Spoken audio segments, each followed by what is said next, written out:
Observe the strongest guy at your gym.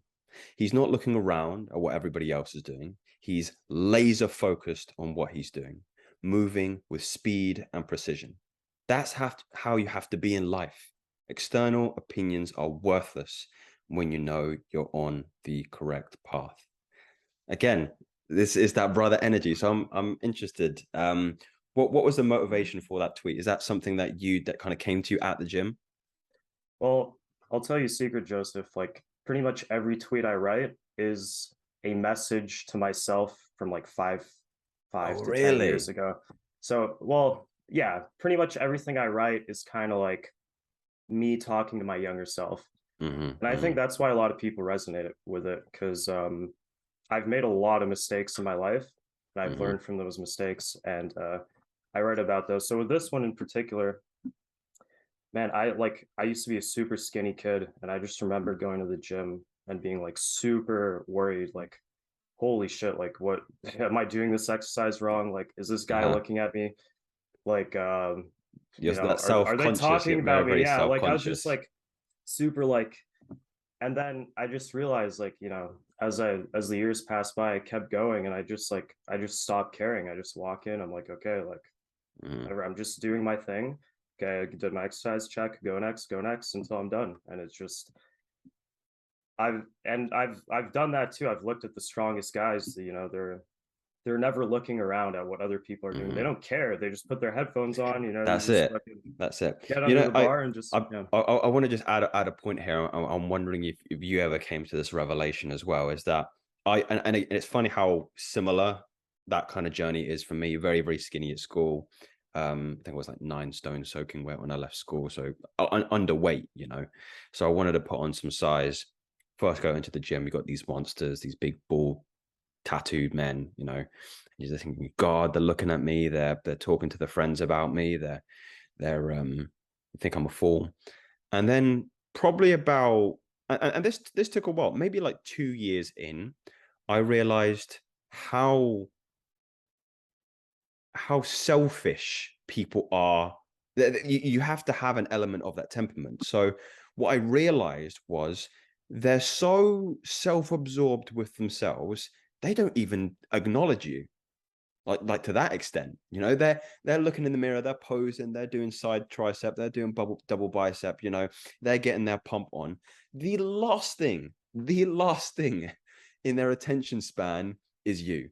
You could be a gorilla at the gym. The last thing they're thinking of is that guy. If you're serious about the gym, the guys you want to respect, they rarely are going to give you any time of day. In terms of that kind of anxious energy that you might be feeling. I wonder if that's something that you also came to. well, the crazy thing is like when you first start going, like you're intimidated by the big guys because they're big and like you're like, oh shit, I'm never gonna be like that guy. Like he's probably judging me. But you Hmm. talk to these guys and they're like, it's actually the opposite. Like the big guys are like the nicest dudes. And Yeah. it's like it's the skinny dudes who barely train and they just like talk online. They're the most venomous ones because Hmm. they haven't built the character that you build through years of dedication and just like laser focus on Hmm. one goal. 100%. I did a tweet very, very recently about how I feel like the gym has done more for my mind and mentality than it actually has for my body. And I've also found exactly the same. I mean, I had a training buddy who was this guy in his like 60s. And he was one of them kind of old geezer type guys, tattoos when they were more controversial at his age. Um, his routine is the same every morning, get up, go to the gym, just like so deep in his fucking bones. He doesn't know anything else. And I remember him like complimenting me one day on just because I came, not because I was like big or anything, just because I was always there. It was like, I always see you. And, I've got a lot of respect for people that are just consistent. This is going to pay off for you in the long run. And here and there he's giving me some tips. It was honestly, it's like that archetypal thing of you're a young warrior and there's this like old like mage or like old man that you find in the Yeah, yeah, yeah. woods, and he like tells you all the secrets. That's how I felt. It was like a moment where he was showing me like like the pullover, um, the dumbbell pullover, and how it doesn't just have like lat activation, but you can get a little bit of pec in there as well. And you taught me all these again, like obscure pieces of gym wisdom that you wouldn't pick up in your YouTube videos. You'd find them in these dusty corners of the library. Yeah, yeah. But 100%, man, it's that those guys, they have that intimidating front, but they're teddy bears. Yeah, like They really are. that guy, he wasn't drawn to you because you're like some genetic freak, you know, moving crazy weight day one or whatever. He was drawn to you because he saw that basically like you're doing what it takes to get to his level. Like you don't, you know, it's just like success is actually really boring because you got to do boring things over and over again to Mm, just to actually like it's just an accumulation of really small boring sessions to get that incredible physique one day. Like you're not, mm, it's not just going to pop up like that. And like 100%. when guys who've done that already see you on that path, they're like, shit, I respect that because like not a lot of people are gonna commit to this journey. So I want to, the very few that will, I want to help you as much as I can. I want to share with you everything I've learned, and I want you to become like me. Mm. That's a really good point, because there's a parallel universe in which perhaps he doesn't do that, and I get discouraged because I'm not seeing the results quickly. But he, as somebody who's been through the trials and tribulations and built his success on the boring fundamentals, you hear this term a lot. You just said it. Success is built on boring fundamentals. It's not fancy. It's not cool. It's not all these flashy things. It's, can you get up at 6 a.m. every single day, go to the gym when it's cold and rainy and windy outside, and just do basic exercises, like basic. Can you just do a dumbbell press? Can you just do a chest fly? Like, don't be getting fancy with it. Just execute every single day. And the fact that he actually came over and said, I'm looking at it from the perspective of, you're doing everything right. I know you don't see it yet, but you're doing everything right. You're here every single day. You're doing the basics. You're not getting fancy with it, and you're going to get the results you want. I know it because he's on the 50th step or whatever, and I'm on step like 3 and 4. So it was again, in that light, what he did was a massive contribution to my motivation and to my discipline in order to get to where I wanted to go. And I hope I can do the same for other people when I'm his age. I hope I can be that guy where I see again the mentality needed in order to manifest that kind of external physique.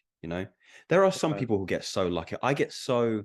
It's easy to get jealous with the guys that are just gift. I had this guy at school. I won't say his name. He's actually another entrepreneur as well. He's actually doing quite well for himself. But I remember he transferred from another secondary school, right? And he was good looking, tall. He was like 6'2", 6'3". He could sprint the 100 meters faster than anyone in school, and he could also do endurance faster than anyone at school. So you're just there, and you're just like, fuck you, like like no training, could just do it all. And those guys, of course, they have it easy, and they're going to get their compliments regardless, because they've got the proof in the pudding. But when you see somebody who maybe doesn't have the gift given to them by God, but they've got that iron discipline. They've got that Yeah. iron discipline. It was just a little reference to Masculine Souls course there, iron discipline. Um, when they've got that, but they don't again have the trappings of success yet, it's so nice to go over and be that man. You've got everything you need. Keep going. The results will come. Well, you know, it's crazy, Joseph. Like, this is going to sound like a cope, but those guys who start with everything, those guys who are extremely gifted, extremely talented, Mm, they usually fall off because it's like, it's almost like sure. it comes so easy to them that they almost don't care. Like, they're just like, oh, I'm just really good at this. Like, I walked in the gym my first day, I benched 225. I just don't care. Like, whatever. Okay, I'm strong. I'm just going to move on and do something else. This is boring. Mm, Those guys, like, it's usually the guys who like dedicate to something for like a good 30, 40 years, like the gym, or like could be anything. Like they're usually the guys that like started like not even at zero, they started at like negative. Like they had to work so hard to actually Yeah. catch up. They had to like they learned all the lessons, all the techniques, all like the mindset and everything. They got that because they were so disadvantaged that they had to make up with it here. You know what I mean? Hmm. Like they didn't just start with everything. Hmm. Hmm. 100%. That really reminds me of, I watched a video about a gymnast coach, right? And he said there's two things that he looks for when in his students, to take to like the Olympics or whatever like that. And it's flexibility and it's strength, right? And he says rarely, like he's topping like upper echelon flexibility and strength, and he says rarely do you get to, right? He says these are like generational kind of like talent kind of things. Like he said, after, like, I think he'd been a coach for like 50 or 60 years, and he said he had five people who had those traits. And he said every single one of those five dropped out, every single one. And the interviewer was like, well, like, why that's the case? He was like, they never learned how to lose and overcome it and keep going. So everything's kind of given to them on the silver platter. And the minute they like lose a competition or they make a mistake, whatever the case is be, their tolerance is so low for that. Then they just cut and run. They just cut and run because they're not used to being the guy. They're not used to being they used to being the guy getting gold on the podium. But as soon as they come in like second or bronze, they start thinking, this isn't for me, and they move on. But It's you know, like you, it go on. sorry to interrupt. It's like if you gave a guy like $1 billion at 18 years old, and then give him a decade to just live that life, and then you take all his money away. You're like, okay, go make some money. Dude, that guy's fucked for life. Like he's Oh never. yeah. It's over. It's the Hmm. same thing because you never learn to struggle. You never learn to actually like work for it. You're just handed it, and being disadvantaged like is an advantage because you learn. Yeah, yeah. Fuck. Say that again. Say that one more time. Being disadvantaged is an advantage because Mate, that's a you fucking learn. tweet. You should tweet that, or I'm gonna tweet it. God damn. You can seal that one, yeah. That is a great one. And that's such a paradigm shift. That's like reframing, I think, at its best. Like, I did a video a while ago, like, you need bad shit to happen to you. That's the Yeah, premise of the video. That's the first thing I said. I was like, you need this shit. You don't realize it yet, but you need it. I was saying in the video, I was like, I need more bad shit to happen to me. I need yeah. more. I want more bad shit to happen to me because it's When it's you that opportunity for growth, man. when you stay too comfortable for too long, you just watch yourself stay in the same spot. Hmm. And like another example I'll give is like you just look at like children of like really famous celebrities like Jaden Smith or whatever. Like they had everything. They're just spoiled from birth. They never had to work for anything, never struggled. And they're just like plagued with like they're just like you read their tweets, you watch their interviews, you're just like this is like a child living in a grown man's body. Yeah, You real just you talk. never you don't know the struggles of the world. 100%. I couldn't agree more. Um, mentality seems like to be like a key theme just through that, the last discussion there. I mean, I was going to say, like, during that, billionaire thought experiment that you gave, that you hear it all the time with like the lottery here in the UK. It's probably the same like in America and other countries where, they have this kind of, it's not even really a service, it's just some kind of wacky thing.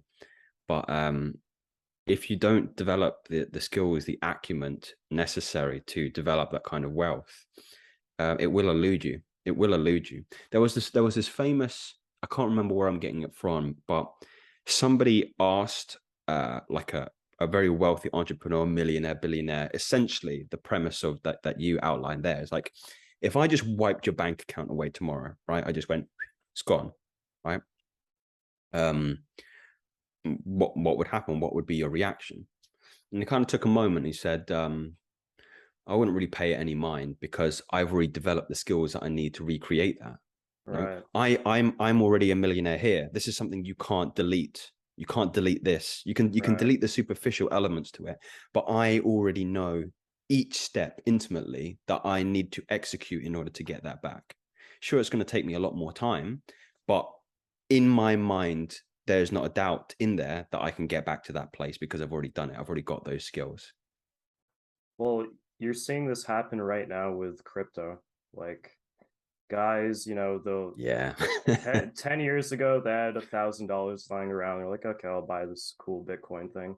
It was essentially, I mean, sure, you can say, okay, it was an educated risk or whatever, but at the end of the day, it was a gamble. And then today they're super wealthy.